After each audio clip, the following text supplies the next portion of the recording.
This is the Horse Radio Network. What a beautiful day for horses in the morning. You are listening to the #1 horse podcast in the world. Here is your entertaining look at the horse world and the people in it.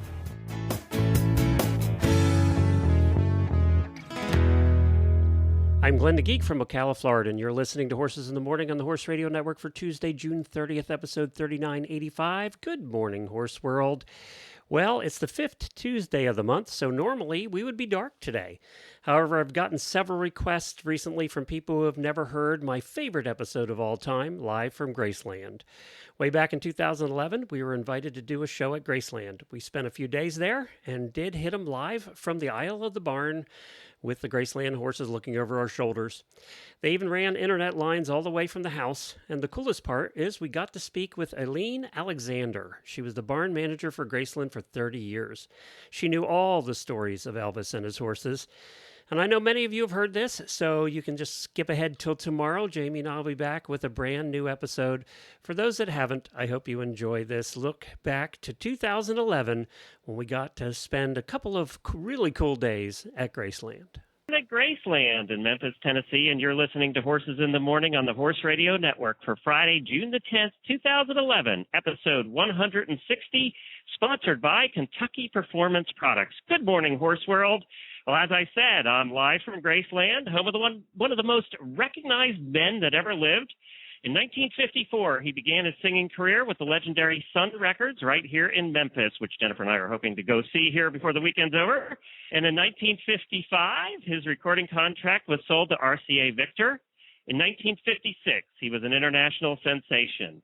And in 1957, he purchased 13.8 acres here in Memphis that he called Graceland. Globally, he sold over 1 billion records, more than any other artist. And let me tell you that for the teenage girls out there listening, and I know there's a lot of teenage horse girls, that's even more than Justin Bieber.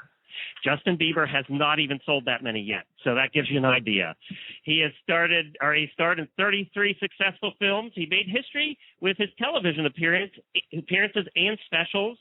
And you know what? He sold out concerts everywhere. Members of my family used to go. My aunt was a addict of Elvis. She used to go to every concert she could go to, and he was filling stadiums when no one else was. And of course, we're talking about the king of rock and roll, Elvis Presley. And we're actually right here in the barn talking to Alicia Dean. She's the media assistant for Elvis Presley Enterprises. Thank you, Alicia, for helping put this all together. Well, thanks for being here. We're really excited to have you guys back here. And people might think, are we literally in the barn? Could you please tell them we are literally in the barn? Yes, absolutely. Our horses are to my left. I think we determined that this is probably the first time that there's ever been a live broadcast from the barn. I think so. At Graceland. So we're thrilled that we're the ones that are able to do that. And then the one that's been taking care of Elvis's horses for almost 30 years here at Graceland, Alene Alexander. Hey, Alene. Good morning, and all the horses have been fed, and we're waiting on you to clean the stall. Oh, I've done that before. Good. I'm qualified.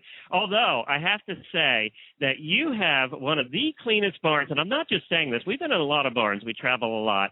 You have one of the cleanest barns I've ever seen. You could eat off the floor of this barn.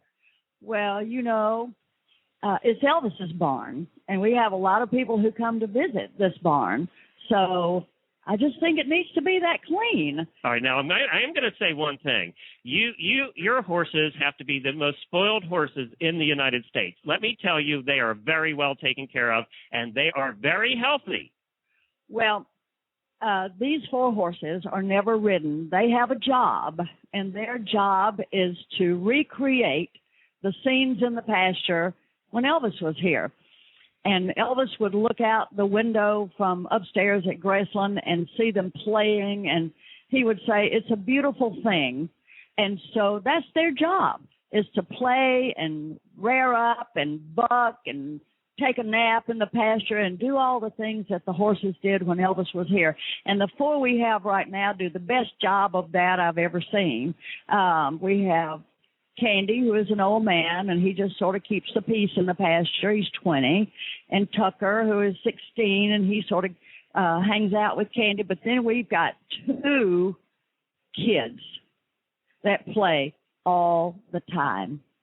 And there's always a lot of, I was reading a lot and following threads on the internet, and there's so many pictures of the horses at Graceland that people have taken and put them up on Flickr and things. It's really cool. But yet, one of the reasons that we're here, and that Alicia, that we talked about why we're here, is because over the last month I've told horse people, avid, addicted horse people, that were going to Graceland, and they said why. They didn't realize Elvis had horses. There's still a ton of people out there that don't know. You know, it's kind of a hidden gem, I think. I think this barn is a very special place. Elvis loved horses, and that love came from Priscilla. And, you know, Alene's done a great job of making this place to where people can actually come visit. And we actually have stable tours that you can come back here. They actually started Memorial Day weekend and will go through the entire summer. So if you're planning on coming down to Graceland, this is absolutely one thing you definitely need to see. Even if you're not a big horse person, I think it's just something very special that Elvis loved and that we are, you know, very happy to share with people. And that's the beauty of Graceland and everything that we have here, is to be able to share the things that Elvis loved and Elvis had. Everything that you can see at Graceland is original. I don't know for all of you that have actually been to Graceland before. The shag carpet on the ceiling is original. Exactly. Everything from the jungle room to the racquetball building to back here at the barn. Everything you see. If you were to come back here and take the tour, you can see to my right, actually, we have saddles and home video footage and photos, and, you know, we actually have some movie posters in here of everything that Elvis did. So it's very, very cool to come back here and actually be a part of this, because a lot of people, you know, weren't invited back when Elvis was alive to actually be back here with him and at the stable, because it was kind of a private thing. So it's very, very neat. Well, Alene, I want to talk to you a lot about Elvis and his horses, and then your time since he died here, and the different horses, because obviously some of them, I think Elvis's horses became popular last year with a certain group of teens when Breyer made a line of Elvis stuff. Yes. That didn't hurt with that new generation coming up to learn about Elvis and his horses, because we can't forget that we have a whole generation after mine that didn't grow up listening to Elvis's music like we did when he was still alive. Exactly. So, yeah. Well, we're excited that the younger generation has sort of keyed into Elvis, and we see young people back here all the time. In fact, I have a 21-year-old and a 19-year-old working at the stable right now, and they didn't know much about us when they came, but they certainly know a lot about Elvis right now. They were horse kids and are having the best time in this barn, but they are learning quickly about Elvis and are just totally amazed at the man and his music, because we play Elvis songs in the barn all day long. I'll tell you what, we have a lot of people that stream this show in their barns while they're working in the morning. Yes. There's going to be a lot of horses sending you resumes wanting this job. It's the cushiest job in America for a horse. It is absolutely the best. And these are well-fed horses. There's no skinny ones in that barn, let me tell you. No, nobody's skinny. In fact, these horses do not get the normal workout that horses get, so we have to really watch their weight. You have to limit their intake. Yeah. And so we're so conscientious about that. We have the vet to certify their weight okay about every 3 months, and so we're right on target right now. We're looking good right now. Yeah, you are. They all look terrific. Yeah. All right, well, a couple of housekeeping notes, and then we're going to come back to Alene and talk about Elvis's early years. One of them is we received several entries for Really Bad Ads Friday. That won't happen today. We'll be doing that next week. I also want to thank Rafael for helping to put all this together. I think he's over petting the horses right now over there, and we certainly appreciate his efforts in getting us in touch with Alene and bringing this idea to the forefront. We want to also say that Jennifer and I and Rafael got to take the tour yesterday. We walked. We got to see everything. Elvis's plane. By the way, I could use one of those. That's really nice. That wouldn't be too bad. He had a big plane and a little plane. He had like a mini-me, sort of, in planes. And then we got to tour the house, which everybody says will be smaller than you expect it to be. And for the time he bought that in the 50s, it was a mansion. Oh, absolutely. Yeah, but today's standards for a celebrity, Justin Bieber's house, I guarantee, is bigger than that one. But because today's standards are just so much different than they were back then. Sure, absolutely. I mean, when Elvis first purchased Graceland, it was a 600-acre farm. But like you said, Elvis only purchased 13.8, which is still a huge, piece of property. But to tell you kind of the inflation between the times, it was 1957, and he purchased for just a little over $100,000. Well, $100,000, people. We can't buy an acre for that. The racquetball building he added on in the early 70s, and he spent about $200,000 just on that building alone. You can tell the inflation just between those few years. By the way, the racquetball building's just not a square building. It has a bar in it and a little area for everybody to watch, and it was pretty cool. Yeah, it's more of a game room racquetball area. And now we have jumpsuits and all of these gold records, floor-to-ceiling gold records. It is amazing the first time you walk in there, when we walked in there yesterday, and you see all of these gold records from floor to ceiling in a racquetball court. And those are awards and everything he's received since he's passed away. So you can kind of, when you walk through the trophy building, you see those are, the Hall of Gold and everything that he did while he was alive, and he's still earning, still selling records, still receiving awards today, and we're running out of room for him. Wow. All right. Let's talk about his early years. How did horses begin for Elvis? Well, we are told that Elvis actually bought Graceland so he could have horses, and that his first acquisition was probably a pair of mules for Vernon. And we've got some home film footage that actually shows those mules on the property, along with many other animals, turkeys and peacocks and dogs, and I'm sure it looked like a zoo around here. Elvis's compassion for animals and love for animals appeared to be huge. And, of course, there's wonderful stories about his relationship with his horse, which I'm sure that everybody's waiting to hear. And I have to share this with you on the front end. If you come to Memphis and you go to dinner or you're just out and about, somebody's going to tell you about an experience they had with Elvis. Because at first he was out and about, and then as fame took over his life, he was less apt to be out. But I take a little ballroom dancing lesson now and then. I was at the studio the other night with my instructor, and this couple walked in, and my instructor said, Alene takes care of the horses at Graceland. And he said, I sold Rising Sun to Elvis. You met the person who sold? I did. After all these years? I did. And I said, well, we just have to stop. I have to hear the story of how that came about. And he said that, well, first of all, Elvis had bought Priscilla a horse. Right. Priscilla's horse was the first, was right? Domino, right. Big black walking horse.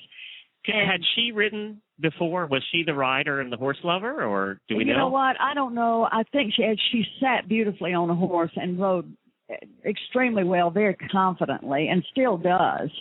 And so in all the film footage that we have, she was just having the best time, and we're told that it was an activity that she enjoyed both morning and evening to ride around Graceland on Domino.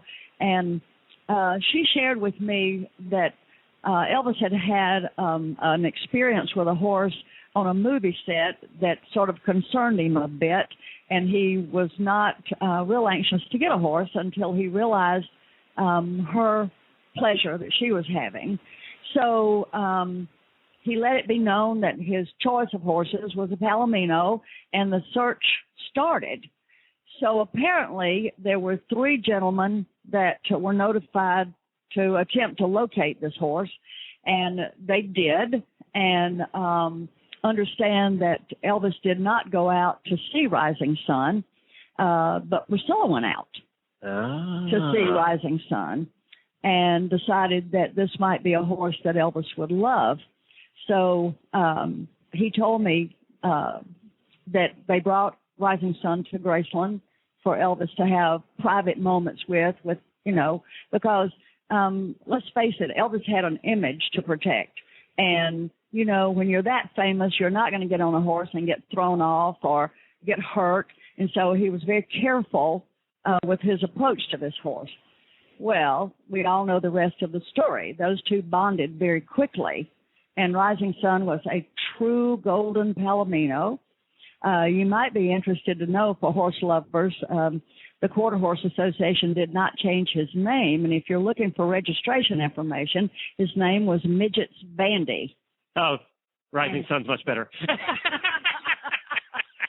So I can't see Elvis riding a Midget's Bandy. Right. So they they registered the horse with the Palomino Association as Rising Sun. So, and I was able to stay in touch with the original owners of Rising Sun when he was a baby, and they told wonderful stories, and they were always so excited to know that Elvis owned that horse. So is it true that he used to get up at 3 o'clock in the morning and go out horse shopping? Yes, and we have actual footage. How'd you like to be sleeping? Okay, now, people, think about this. You're at your farm, you're in bed, and there's a knock on your door, and it's Elvis at your door looking for a horse. Well, you know, this area, when Elvis bought Graceland, was surrounded by farms, and one of those farms was actually called Graceland Farms.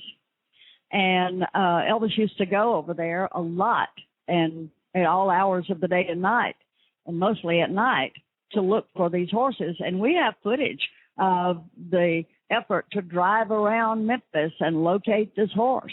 Yes. And we share that on film with our guests when they come to tour the barn. So come see us, and we'll show you part of that search. That's how he found the Circle G. Was out riding around looking for horses. And Circle G was a ranch that he bought in 1967, right? Yes. Okay. And it had cows and so forth, and of course he paid upwards of $400,000 for that, and all the cows, and that's a whole. And that was south of here in Mississippi. Yeah. Yes, in Walls, Mississippi. Yeah. So, and he kept that, and as I understand it and read, he and Priscilla used to go out there. Priscilla really liked the little farmhouse that was there because it was her chance to get away with him. Yeah. Yeah, and get some quiet time. Yeah. Well, you know, they say that they spent their honeymoon there. Oh, really? Yeah. And, of course, he didn't keep the ranch very long, and all the horses were then moved down there, including, and our horse fans may know that Elvis had a second horse named Bear, and understand that horse was down at the Circle G, and we have film footage of him there. Now, he was a big black Tennessee Walker, right? Yes, he was. Yeah. Yes, he was. So, anyway. First, Jennifer was doing some research the other day, and we think that the first horse that I ever rode was a black Tennessee Walker and had the same lineage as Bear. Oh, really? Yes, had the same, like, grandfather or great-grandfather, was it? It was, like, way back. But I can say I rode a horse that had the lineage of one of Elvis's. I'm sticking to that story. But good. Why not? Yeah, I mean, who's going to question it?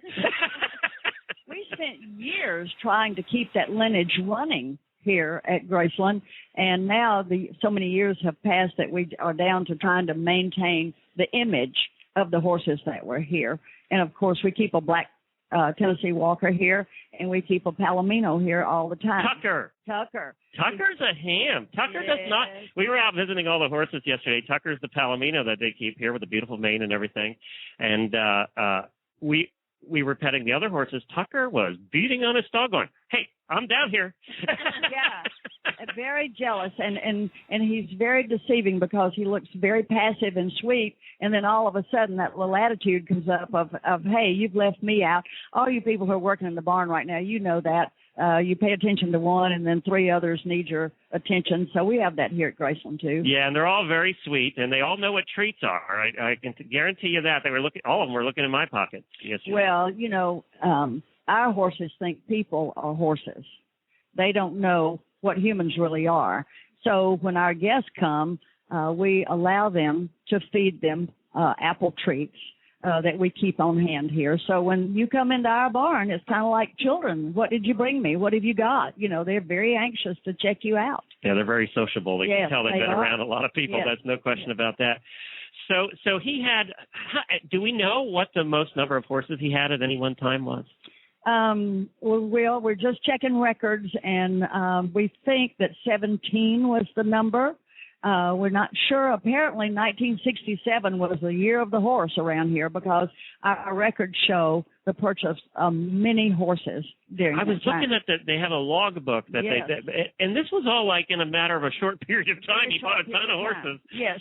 Well, I think Elvis was known for doing things like that because another year for spending money and doing things was 1975 when he bought an airplane and built the racquetball building and bought a very famous Tennessee walking horse called Ebony's Double that year. And that horse was bought from GLL Farms, the George L. Lennox Farms, and the Lennoxes owned the very famous Carbon Copy. And understand that Elvis used to show up out there, just drive up, and there he was to come visit the barn. I got to talk to Betty Lennox many times, and the stories that she told about Elvis just showing up with his group to come visit the stables and look at the horses. And she said that oftentimes he'd have on something purple velvet, and one time he had a little foot surgery, and he had a little cast on and just came on in and just relaxed and just loved being there. And Priscilla would be with him and several of the guys, and they didn't call before they came. They just came. Now, so back in the 60s, when he did spend a lot of time here at Graceland, there was a period of time he was doing movies, and he stopped doing the concerts and the live events, and then he got back into that, as I understand it, like in the early 70s, late 60s, early 70s. So he spent some time here, and that's when Lisa Marie came into the picture, right? It was in 1968. It was kind of the big year. Elvis had done a stint of movies and then came back to Memphis, and Lisa Marie was actually born in 1968. That's when he did that 68 comeback special, which was kind of the breakout for him. He was really nervous to actually be performing in front of a live audience again. He hadn't done that in years.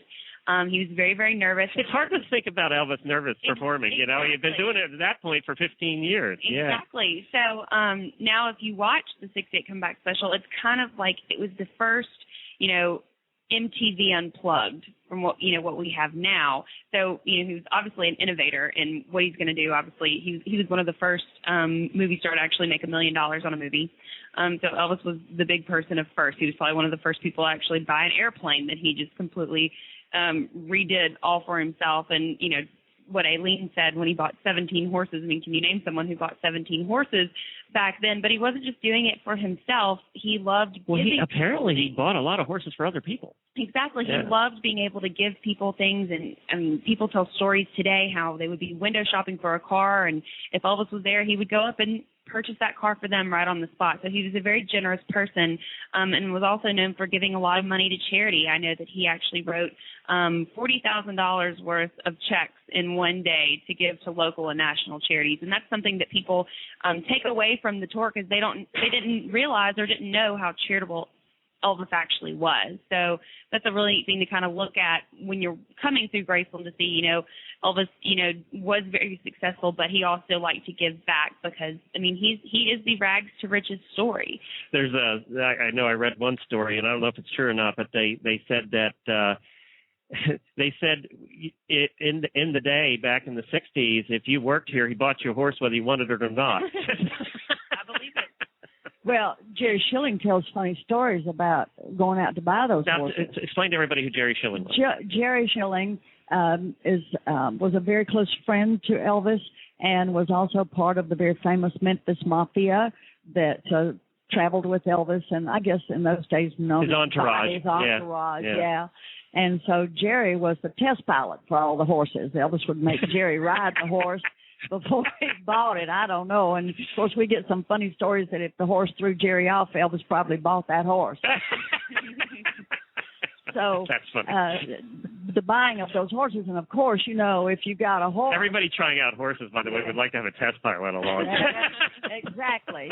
And Priscilla talks about on our video about how when he bought 17 horses for 17 people, and if you've got a horse, you've got to have a saddle, so he bought 17 of those. And if you've got a horse and a saddle, you've got to have some way to get to the horse and a way to carry the saddle, so he bought everybody a pickup truck. So I read about a lot of trucks and trailers.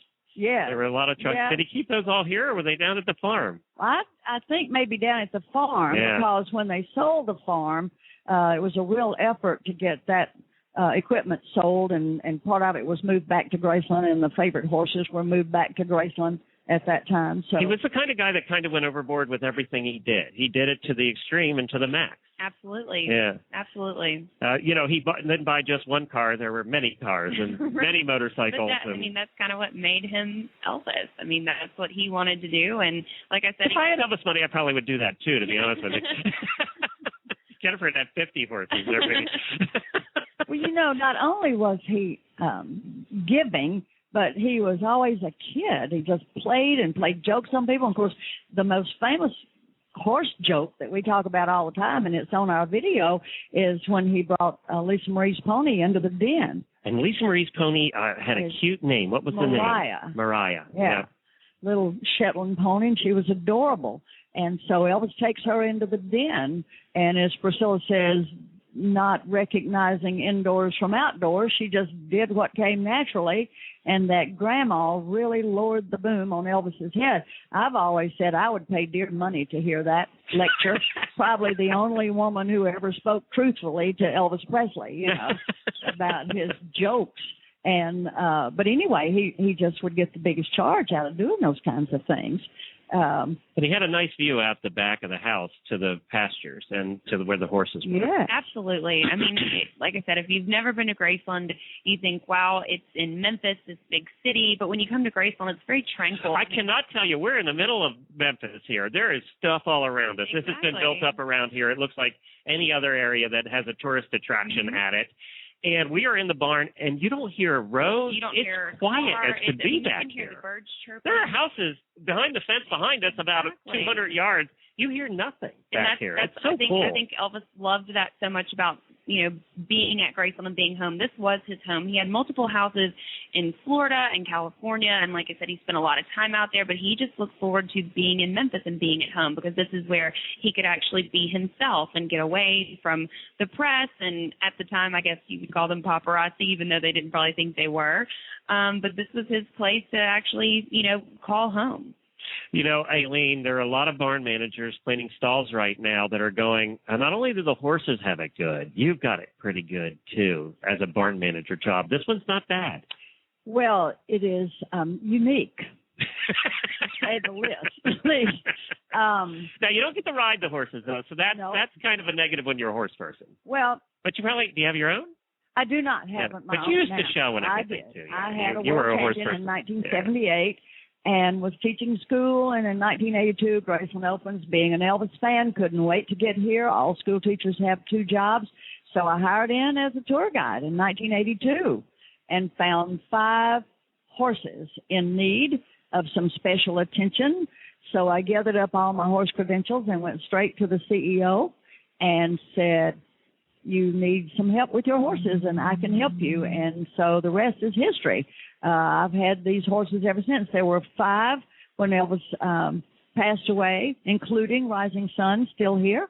And Rising Sun was Bear still around at that Bear point? Bear was not here. Okay. Understand, and not real sure, but understand that Bear passed away while Elvis was on tour. And that they did not share that with him until he got back. Yeah. But I had Rising Sun here, and even got to put a saddle on Rising Sun, and not knowing that he ran down to the front gate and would run back to the barn until I saw some film footage of how Elvis rode him. And when I got off the horse, I thought, what in the world is with this horse, or is it with me? And so then I saw the film footage. He's born sour, huh? Just run down to the front fence and run back. Well, there's stories that he used to go down to the gate and talk to people on his horses and things like that. We're going to hear your story of how you first met Elvis, Alene, right after I need to do a quick commercial here, but then I want to hear that. It was so much fun to hear that story yesterday.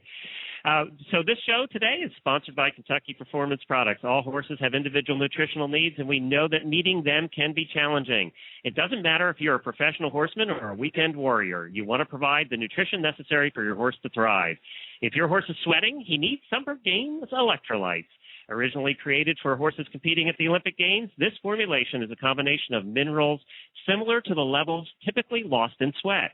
Don't let dehydration and electrolyte imbalance sideline your horse. And believe me, it's warm enough in Memphis the last couple of days for it to have dehydration, humans and horses. Summer Games is formulated to replace both the electrolytes and the trace minerals that are lost when your horse sweats. Its concentrated formula allows you to easily feed the correct amount to meet your horse's changing needs.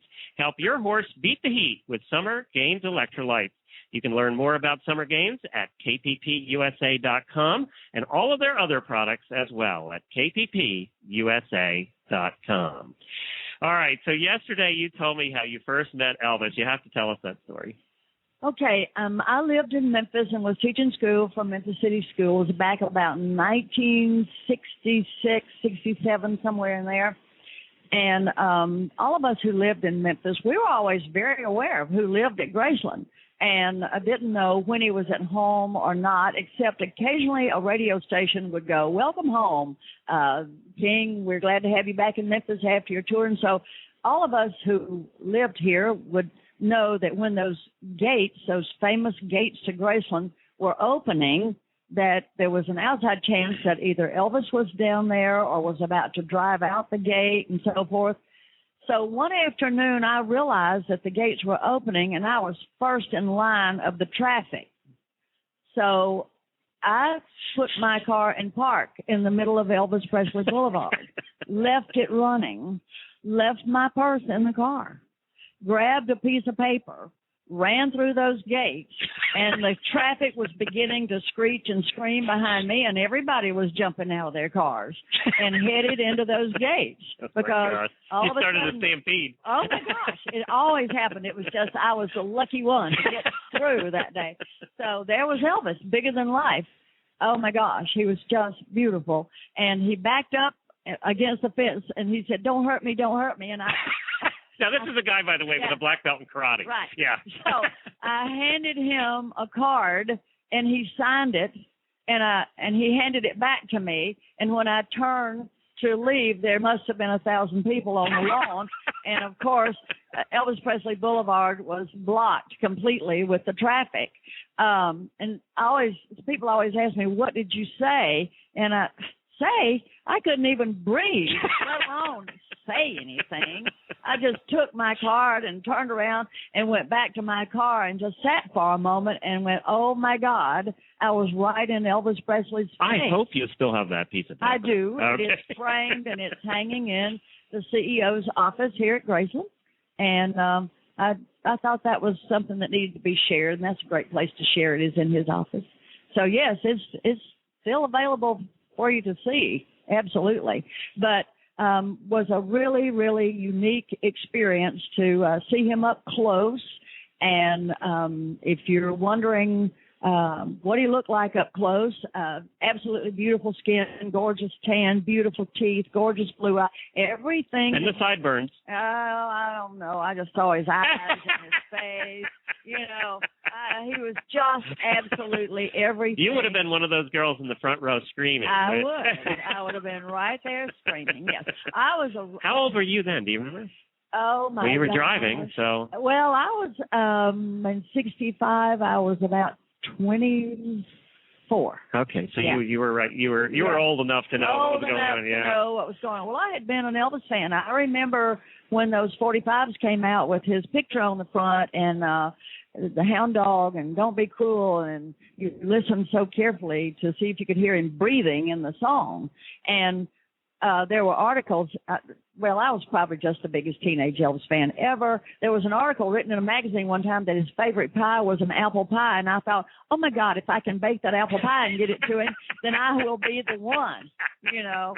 And it was that kind of life. Oh yeah, and then to get to see him up close, and if somebody had told me, you know, many years ago that I was going to get to care for these horses and be here at these stables, I'm not sure that I would have made it, you know, without a heart attack from then until now.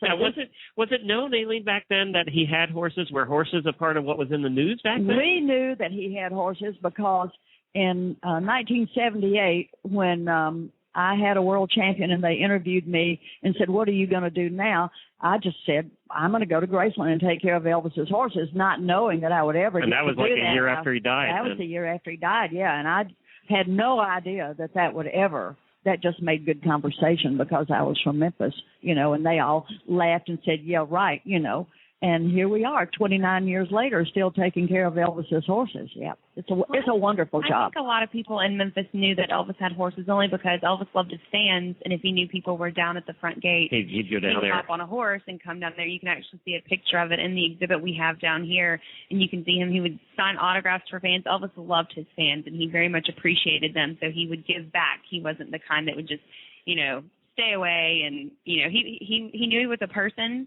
just like everybody else, and that's kind of the neat thing about Elvis Presley. No matter how big he was still, he knew where he came from and really appreciated his fans. Yeah, you could tell that in the footage that you see all around here. You could really tell that. And of course, people probably knew about the horse thing too because his movies were huge back then, and he rode horses in a lot of his movies. As a matter of fact, from what I understand, he in Flaming Star in 1960, which was his sixth film, he did his own stunt work and was thrown once. Was that where that maybe came from, where he had a little bit of apprehension after that? That could be it. Yeah, because he rode, and then, of course, one of the most famous riding scenes ever is in Blue Hawaii, where Elvis was with the girls and sang as he rode. So, that's one of the most famous riding scenes up to that point. Yeah. And, of course, horses were really big in movies back then because Westerns were in, more than they are now. He had a lot of horses, and I did have a question from a listener yesterday. And then we're going to get into the barn now and the horses now and everything too. But this was a question I had from a listener. Hi, I hope I can catch your broadcast from Graceland. I have a miniature horse named Scott Creek Unos Love Me True. He is a grandson of Love Me Tender, who I was told was part of the Presley family somehow. Can you confirm this for me? Did he ever have miniatures? Not that I know of. Okay. The all right. The little Shetland pony that was here was definitely not a miniature. She was full pony size, yeah. So it probably took the name and then the rumors started. Right. Yeah. Yeah, there's a lot of those. One of the things that is interesting about... By the way, thank you, Diane from Oregon, for sending this. Yeah. One of the things that's fun to know about Elvis riding down to the front gate and riding a horse is that he was always extremely well dressed on a horse. We have pictures of Elvis in a pair of white slacks on a horse. And I can't imagine ever. I was kind of surprised by his choice of hats, but then I had to think back that it was the 60s. Yeah. Fedoras and things. Yes. You don't think about celebrities wearing those now, but it was the 60s. That's what was in then. You know, we forget that sometimes when we look at this old footage that things were different then. Right. Yeah. But you were mentioning, not knowing that Elvis had horses. But I always think that possibly Rising Sun may have been the only animal on the face of this earth that ever knew Elvis as Elvis the man. We all knew Elvis the performer, and but Rising Sun, I don't know whether they even knew Elvis could sing. Maybe Elvis hummed a tune to him, But Elvis groomed that horse, and that's what I heard. He was fastidious about the barn. Absolutely. And Priscilla said there's some really funny stories about how he would walk the horse 3 times as long as he needed to cool him out and Elvis's fear that, he would hurt the horse or cause the horse some pain, that he would ride and then just walk and walk and walk, and said the guys used to laugh at him for walking the horse too long to cool him out. But he was very bonded to that horse, and we understand that, and even Priscilla said he came back to the stables for therapy, that he would come back here and spend hours. And when the maids and the cooks were still here, she would tell stories about how they would call the house, and that's long before cell phones, folks. Elvis didn't have a cell phone. Yeah, by the way, seeing some of the technology in the house brought back memories, too. Yeah, yeah. So we have notes on the wall in the tack room where Elvis wrote on the wall, like, please do not move the TV. And there were phone numbers written in pencil, where he used the phone. So he would call for lunch or snacks to be brought back here. So hours were spent back here. And you told, Alicia, you told me that this was sort of his quiet place. He didn't come back here uninvited if Elvis wanted to come back and have some time. Exactly. I mean, Elvis would come back here and he would just have his own time, and because he didn't have a lot of privacy. Jennifer does that with me in the barn too. Don't come out. It's my time away. Yeah, because he didn't really have a lot of time by himself, and so. But if you got invited, he obviously wanted company. But you mentioned technology. Elvis was a huge leader in technology. He had 14 televisions throughout the home. What's amazing is am I wrong? Is that security system still the original, and it's still working? Yeah. They still have the monitor up there with the security cameras. It's amazing. It's still working. It's black and white on a TV that looks like it was definitely from the 60s. Absolutely. And he had a way where he could control it upstairs. And I think a lot of that came from having Lisa Marie, the bars that you actually see on the front portions of the windows, that came after Lisa Marie was born. He was very protective. I guess kidnapping was a big fear for Lisa Marie at that point. Well, sure. I mean, and you still have that today with people. But he was a huge leader in technology. He was actually one of the first people in the city of Memphis to own a microwave and paid over $1,000 for it. So he had, anything you could possibly imagine in technology, he was the first one to do it. He was the first to do a lot of things. So technology was definitely something. He had one of the first cell phones, believe it or not, and we actually have it here on display. So it was actually in a big briefcase that was just a huge battery, which has been drained of its fluids now, but you can still see, and it's in a big black leather case, and he would take it around, and, you could, use it from the car or use it from the airplane. So, and Alene, we're going to answer a question that all horse people ask. He was a John Deere guy, apparently. Yeah, he was a John Deere guy. In fact, we tractors over there, and yeah, we just had that tractor restored. And it's on display now. Yes, absolutely. Wow. I was wondering that, actually, because I'm a guy and we think about that stuff. Now, you took over the barn, and you've been running it ever since then. And, things, obviously, it's kept up. But you said it is much the way it was back then. There are even the nails and the little labels he wrote for Lisa Marie's horse and Priscilla's horse and things like that for the tack and stuff. Was it... When you first took over, the tours were not part of the program. You actually kept care of the horses before people were able to come back here. Right. There used to be this question about if we can't see the bedroom, you think we'll ever get a chance to see the stables, because those were the two private areas on the property. And you can't still get upstairs. No, you cannot.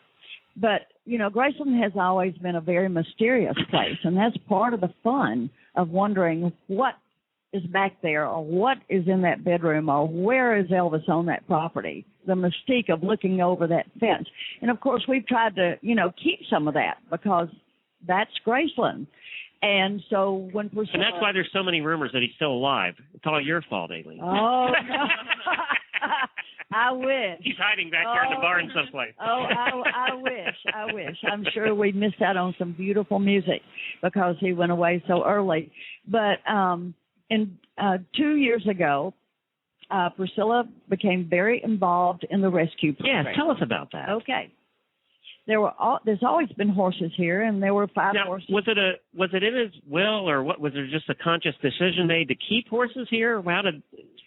Well, because there were always horses here, the effort on the part of the corporate office and everybody involved here is to keep Graceland as close to what it was when Elvis was here, but at the same time to make adjustments that you have to make in order to have guests on property, and to also make things available for you to see.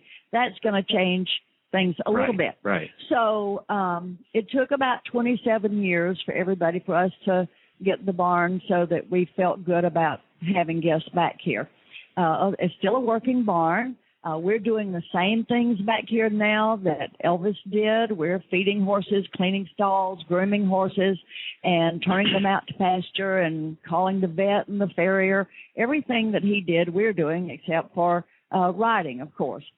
Now, when horses pass away, you start thinking, okay, what's next? So it was at that time that I get a call from Priscilla. We were down to 2 horses, I think, and she called me and said, Alene, what do you think about adding about 6 horses to Graceland? And I said, Priscilla, have you talked to the corporate office and so forth? And she said, well, yes, I have. And they said I should call you. So I said, well, no pressure. No pressure, right. So I said, well, actually, we don't have enough land for 6 more horses because only 13.8 acres, and part of it the house sits on. So she said, Alene, if Elvis were alive, we would just go buy some more land. And I said, I know. I said, tell me about these 6 horses. And she told me that there were 6 horses in Maine. And if you're interested, you can Google a website called 6 Horses Saved, and you can read about Max. Well, they sent Priscilla this organization that had saved these 6 horses. Apparently, these horses were about to be sent to the slaughterhouse, and the neighborhood paid the man in the truck to unload the horses and not take them. And what happened after that, the neighborhood had to get together to find a place for these horses. And so they sent Priscilla a T-shirt, and they were sending T-shirts to celebrities to autograph so they could auction these T-shirts to raise money to save these horses. Well, that's all she needed, because the minute you say rescue and abuse, that big heart swells, and she's going to get involved for some more information. So she called them. And there's a call you don't expect to get. and said, you know what, I may be able to do more than just to autograph a T-shirt. And that was at that time when she considered bringing all 6 of those horses here. And we ended up with only 1 of them due to the fact that Max became very ill in transport from Maine. It was very, very cold. He was very stressed. So she became involved in having the others placed, and we ended up with Max here. And, of course, he was very insecure at the time when he got here, but over time he's now just like the rest of them, just a piece of cake, sweet boy, and we just love having him. And his following from Maine often call to check on him to see how he's doing. So I encourage you to read about him on 6 Horses Saved. Google that. And so that was our first rescue. And it was big for us. He is a sweetheart, too. He is a sweetheart. Yeah. He's a big bay standard bred with eyes that look like should belong to a deer. And he loves women, and just got a nice bath yesterday, just in case somebody was watching him. Of course, our guest will be here tomorrow to look at him up close. And then our next rescue was a little baby horse about 6 months old that was part of 29 that became a media issue here in Memphis out of Fayette County, Tennessee, 29 horses that were in serious trouble that the courts were becoming involved in. So we sort of checked that out, and I let Priscilla know what was going on. And so when the baby of that group became available for adoption, then her message to me was get him to Graceland. So he's here. And he's a pretty little quarter horse, little chestnut-colored quarter horse with blue eyes. Yeah, he does. Very blue. Yes. Yeah. And he doesn't know what he is because we have spoiled him from when he came as a baby. So he's very playful and sweet and very lucky. He's the one that was crawling in my pocket the whole time. Oh yeah. He's going to look for cookies and that sort of thing. And sweet boy. And then we lost our Palomino, Sun's Reflection, 2 years ago. And we located Tucker, and Tucker is a retired dressage horse, and his owner was ready to relocate him to a home where she knew that he would have the best care in the world. So Tucker, it looks like a movie star with the long mane and tail. I have to tell you, when we left here last night, after we took the tour and everything, we were just sitting over some of the exhibits and things are across the street. We were sitting across the street from Graceland, and it was just, the sun was just going down a little bit. It was a beautiful setting. And then all of a sudden, we see Tucker in between the trees. It was a beautiful sight. I wish I had had a camera with a lens because I would have got a great picture of Tucker out there. Well, that's what we had hoped for. That's the image we want to keep here at Graceland, because had you been here when Elvis was here, that would have been Rising Sun. Mm-hmm. And Candy would have been Domino out together. So those are the 4 that we have here now. And let me tell you something funny about their names. You're going to love this. Okay, all of you Elvis horse fans know TCB and a Flash. So one morning about 2 o'clock in the morning, and this is how you know that I really need to get another. And what's TCB stand for? Okay, taking care of business in a flash. There you go. So write the names down. Tucker, Candy, Bandit. Turn that M up sideways for Max, and you've got TCB and a Flash. So these 4 belong here. We call that an Elvis thing. These are the TCB boys we've got here at Graceland. There's just so many neat, fun things here about this job that we run into. Yeah, we love these horses. We love all horses. Elvis loved them. And the 4 we've got right now are just carrying that legend forward in a great way.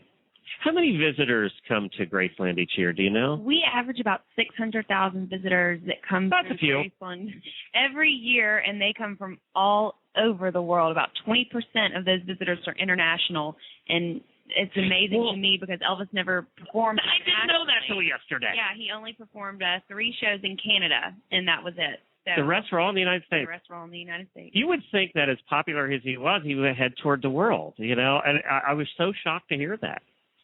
So the plane was really from going back and forth to L.A. to do the movies. Yeah, well, the plane was definitely used for tour, and the smaller plane was actually pretty much intended for Colonel Parker. What he would do is when Elvis was on tour, Colonel Parker would take the smaller Now, that was plane. his agent, so to speak. Right, So, he was his manager. Yeah. And so he would take, so if Elvis is in one city, well, Colonel Parker would take the smaller plane and go to the next city. So he was the front crew. To promote the concert the next day. Like he needed to. Right. Exactly. But Colonel Parker always made sure that the shows were sold out, and he did a great job of promoting Elvis. And, you know, Graceland isn't like any other museum you're going to visit.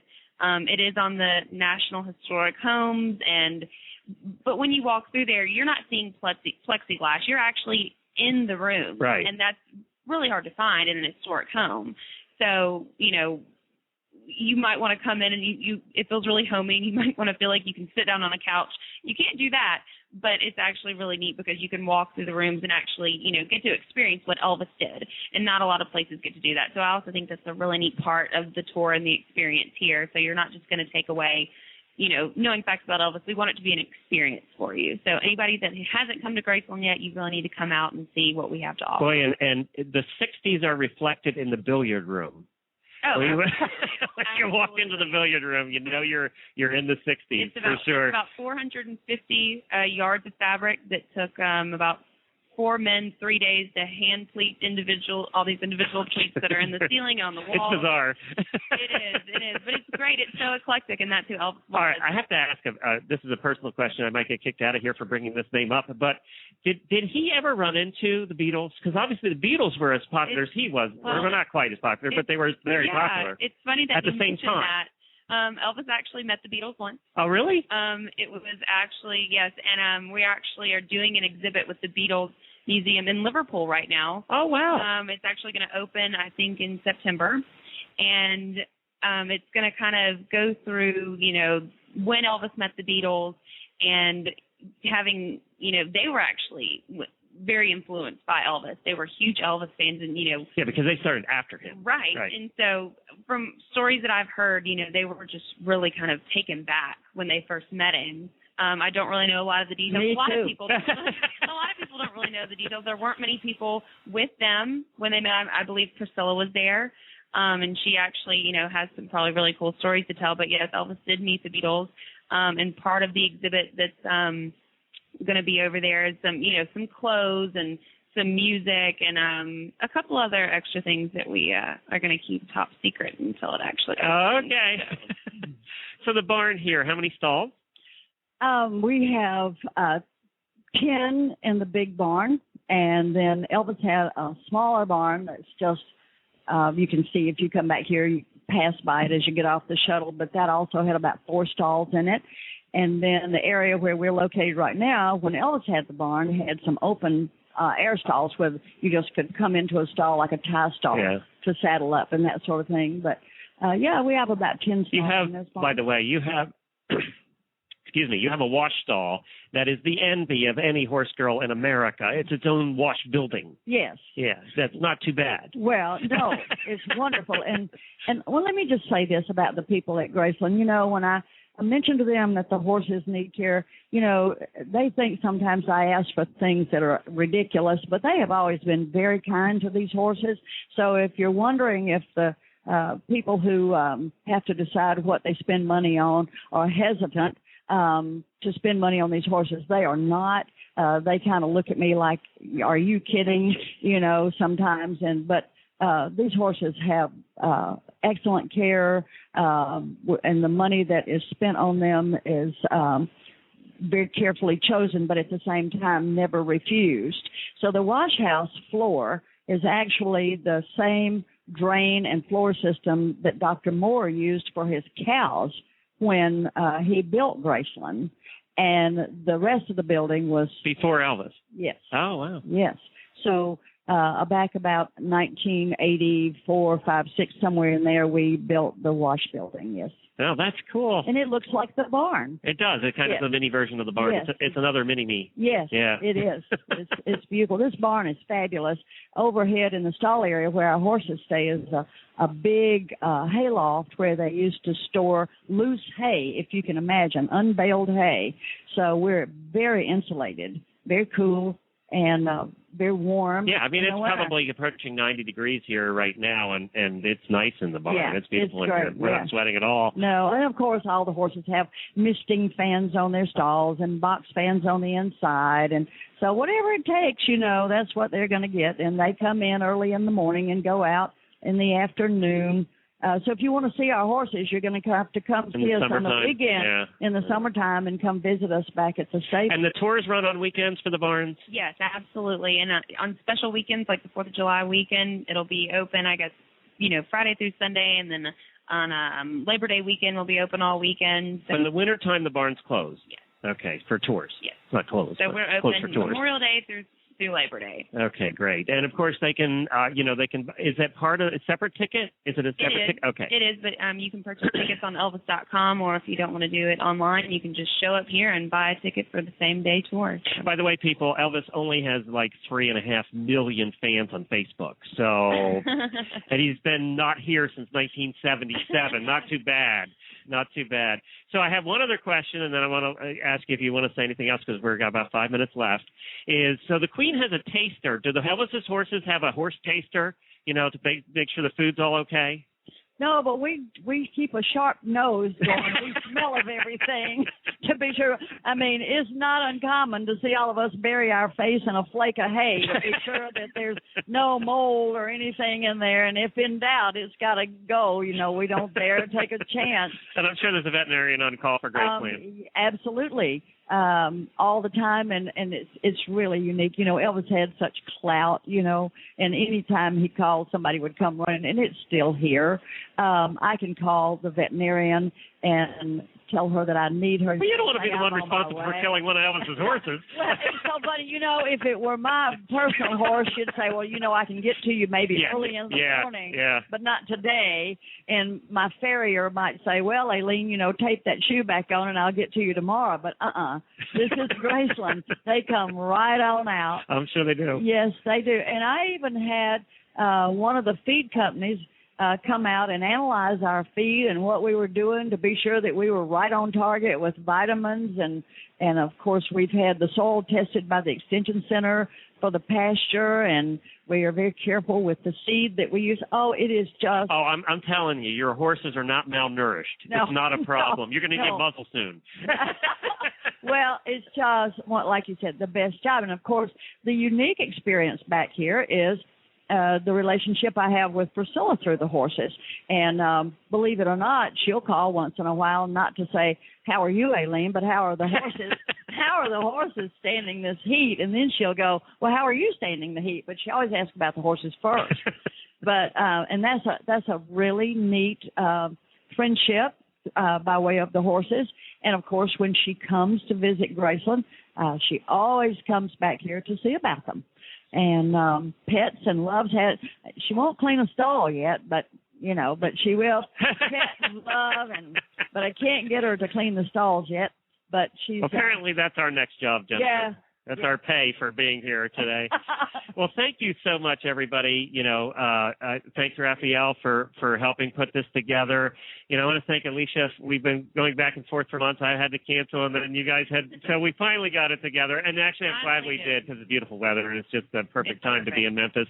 We started our barbecue class last night for all the fans. I've been talking about barbecue for 2 weeks now. And I will continue that today. And Jennifer is dragging me out to the zoo today, so we'll be doing that a little bit later. Enjoy our zoo. We have one of the top zoos in the country. I just hope it doesn't have a lot of plaques. She reads every plaque. Oh my, she's a plaque reader. You're in for a treat. Be a long day at the zoo. All right, so thank you so much for Alene for being part of this morning and for telling the stories and really sharing sharing a special part of America here. Well, we've got a lot more stories to tell, so come visit us at the barn on the weekends in the summer. We'll be glad to see you. And it's Elvis.com, right? Elvis.com. Elvis.com. Thank you, everybody. And thank you so much to Jamie for producing today. I think, actually, in our time doing the show, that's the first time she's produced and not actually talked, which is probably killing her over there. So she's been typing me little messages here. So we'll be back on Monday morning at 9 a.m. here at Horses in the Morning. We have been here from Graceland, from the barn. Thank you so much, everybody, for listening. Do tune in every day, Monday through Friday, 9 a.m. to 10:30 a.m. Thank you to Kentucky Performance Products for being today's sponsor. And we'll be back next week at normal time, normal place, back in the studio.